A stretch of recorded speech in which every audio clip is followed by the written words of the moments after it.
Quick point sir, Bhati जी आ रहा हूं। मुझे मुझे मुझे सुशील की बात पर सिर्फ दो बातें कहनी है कि क्या ये सारे प्रावधान 1953 की स्थिति के बारे में बीजेपी को पता नहीं था जब बीजेपी ने समझौता किया था पीडीपी से? क्या ये उसके बाद अचानक प्रकट हुए हैं और उनको ज्ञान प्राप्त हुआ? पहली बात। दूसरी बात कि 370 और 35A पर जब सुप्रीम कोर्ट का इतना बड़ा फैसला आ चुका है, तो ये कोई भी कहे कि अब वापस उसको, उस फैसले को उलट कर फिर से उस पर पिछली स्थिति में जाया जा सकता है, ये बात ही अजीब है अपने आप में। एक अंतिम कानूनी बात सुप्रीम कोर्ट की बेंच की ये कह दी गई है, उस पर फैसला आ चुका है। अब इन बातों से क्या मतलब है? सर मतलब ये है कि राजनीति हो रही है। आपको क्या लगता है बीजेपी कोई समोसा या चाय की दुकान थोड़ी चला रही है? राजनीति करनी है विजय जी। नहीं समझिए, राजनीति करनी है, एक्सपोज करना है। सर देखिए, मैं आपकी बात मानता हूं, लेकिन भाटी जी से अगर पूछ लूं मैं कि भाटी जी बताइए, नेशनल कॉन्फ्रेंस कहती है कि एक अलग झंडा होना चाहिए, आप क्या कहते हैं? रत्नाकर जी से पूछ लूं राहुल गांधी क्या कहते हैं, तो क्या बोलेंगे वो? नहीं नहीं, एक देश एक झंडा। तो फिर आप अलायंस कैसे कर रहे हैं? जो सवाल बीजेपी के ऊपर है कि आप अलायंस नहीं करेंगे, कांग्रेस के ऊपर भी तो है। क्यों रत्नाकर जी? देश एक झंडा एक, कश्मीर की ऑटोनॉमी पे क्या स्टैंड है आपका? बताएंगे कि नहीं बताएंगे? 35 से 370 वापस लाना चाहते हैं कि नहीं? क्योंकि ओमर अब्दुल्ला इज क्लियर। देखिए, ओमर अब्दुल्ला, महबूबा मुफ्ती कम से कम क्लियर तो हैं, साफ तो हैं सुशील पंडित जी कि हाँ वी स्टैंड फॉर दिस। आप तो ना इधर है ना उधर है, बताइए तो, क्लियर कीजिए। Vijay ji, coming to you after this. Aishwarya ji, आपने बहुत मौजूद बात कही है, एक्सपोज करना है और एक्सपोज होना है। अच्छा, होना भी है क्या? हाँ, नायडू जी कहते हैं कि 4% हम मुसलमानों को आरक्षण देंगे, और पूरे देश में अमित शाह उसी समय मुसलमानों के आरक्षण को गरियाते फिरते हैं, और उन्हीं के साथ आंध्र में समझौता करते हैं, तेलंगाना में समझौता करते हैं। बीजेपी अभी तक 2 बार या 3 बार कर लीजिए नेशनल कॉन्फ्रेंस, बीच में मत बोलिएगा, और पीडीपी से सहूलियत की शादी कर चुकी है।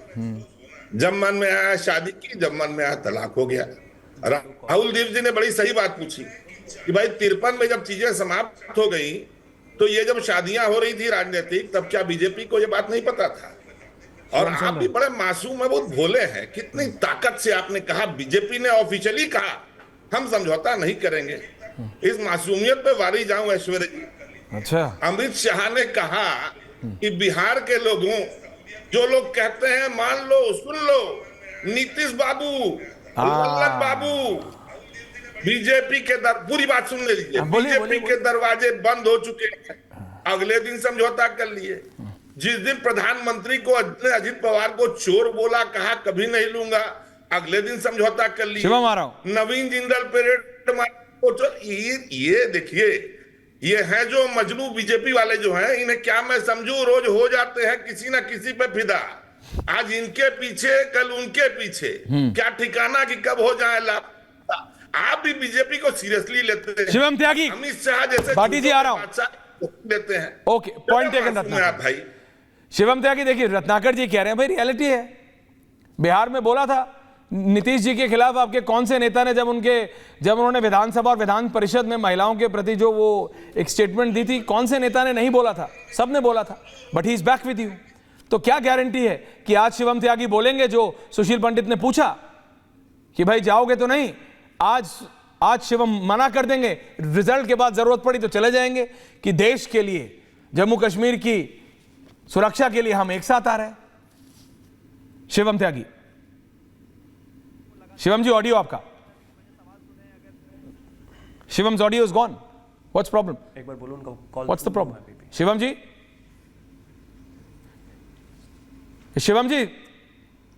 शिवम जी ऑडियो आ रहा है आपको? प्रॉब्लम फिर कट गया कॉल। शिवम जी का ऑडियो कट गया, कोई बात नहीं, मैं उनसे वही सवाल दोबारा पूछूंगा, लेकिन Vijay Trivedi ji, Vijay ji and then Bhati ji. Okay, yeah Vijay ji, Vijay sir. देखिए ऐश्वर्या राहुल जी ने जो सवाल किए, और सुशील पंडित जी मित्र हैं और वो कश्मीर को बेहतर तरीके से समझते हैं। महत्वपूर्ण बात क्या है, रत्नाकर जी ने भी उस बात को आगे बढ़ाया।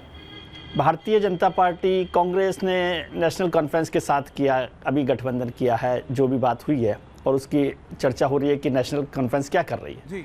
लेकिन भारतीय जनता पार्टी की तो रिश्तेदारी लंबी रही है नेशनल कॉन्फ्रेंस के साथ। उन्होंने फारूक अब्दुल्ला को मुख्यमंत्री बनाया, उन्होंने उमर अब्दुल्ला को अपनी सरकार में रखा, मंत्री बनाया और लगातार चलते रहे। और पीडीपी के साथ अभी अभी पिछली सरकार जो थी जम्मू कश्मीर में वो थी, मैं उस पर नहीं जा रहा।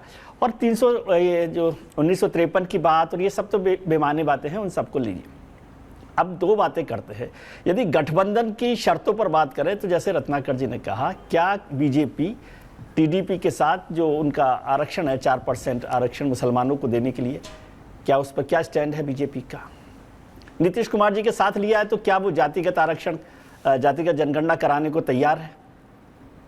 ठीक है, लेकिन बीजेपी क्या है, मैं सब शिवम जी शायद नहीं जानते, बीजेपी सबसे बड़ी राष्ट्रहित वाली पार्टी है जिसके लिए नेशन फर्स्ट है। तो मान लीजिए चुनाव के बाद राष्ट्रहित में नेशन फर्स्ट के लिए जरूरत पड़ेगी तो पीडीपी के साथ भी समझौता कर सकते हैं, नेशनल कॉन्फ्रेंस के साथ भी समझौता कर दे। अब यदि आप वहाँ का इलेक्टोरल सिस्टम देखें, अभी आपने डीलिमिटेशन के बाद वहाँ पर 43 सीट्स कर दी जम्मू में। लोकसभा के चुनाव हुए, आपने घाटी में चुनाव नहीं लड़ा भारतीय जनता पार्टी ने। यदि यही मैं मानूं तो जम्मू में चुनाव लड़ेगी भारतीय जनता पार्टी, तो 43 सीटों पर चुनाव लड़ेगी, 90 सीटों का वहाँ पर विधानसभा है। मान लीजिए 43 की 43 सीटें भी आ जाए तो क्या भारतीय जनता पार्टी सरकार बना सकती है वहाँ पर? इसका मतलब किसी ना किसी के साथ तो जाना पड़ेगा। शिवम, किसके साथ जाना चाहती है भारतीय जनता पार्टी, है ना?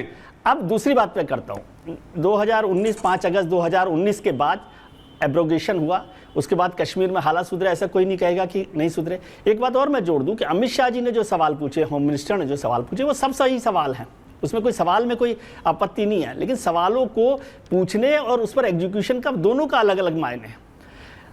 2019 से आज 2024 में 6-7 अगस्त को जम्मू कश्मीर में था, श्रीनगर में ही था, और उसके बाद 8-10 दिन वहाँ रहा हूँ, उसको छोड़ दीजिए। अब 5 साल हो गए, क्या पूरी तरह से जम्मू कश्मीर की स्थिति सुधर गई है?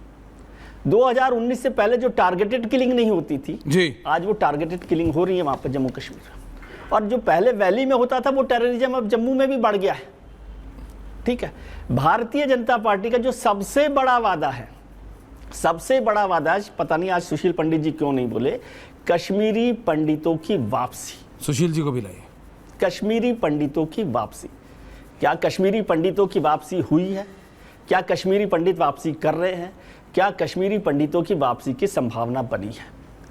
ठीक है, तो इसमें क्या स्टैंड है भारतीय जनता पार्टी का? क्या टारगेटेड किलिंग पर भारतीय जनता पार्टी का कोई रुख है? अब आप कहेंगे पाकिस्तान से वो हो रहा है, सारा का सारा टेररिज्म आ रहा है, वो तो हो ही रहा था। तो फिर 2019 के आर्टिकल 370 को हटने के बाद क्या हुआ? सिर्फ इस बात को कहना कि पत्थरबाजी की घटनाएं कम हो गई, ठीक नहीं है ना। तो क्या वो जमीन खरीदने का मामला था? क्या पता है आपको कितने लोगों ने जमीन मौका दीजिएगा, कितनी इंडस्ट्री शुरू हो गई हैं? आप ही के पास भाटी जी आया नहीं, आ रहा कर रहा हूं। और 5 साल से वहां पे 5 साल से वहां पर इलेक्टेड गवर्नमेंट नहीं है। जब आपने पीडीपी का साथ छोड़ा और एब्रोगेशन हुआ, 5 साल किसी राज्य में एक इलेक्टेड गवर्नमेंट नहीं हो, ये क्या बेहतर बात है? और आज आप कहें कि चुनाव करवा रहे हैं आप, ये तो सुप्रीम कोर्ट का आदेश है कि 30 सितंबर 2024 से पहले चुनाव करवाने। पॉइंट टेकन सर, आपको चुनाव की व्यवस्था की जरूरत। Point taken.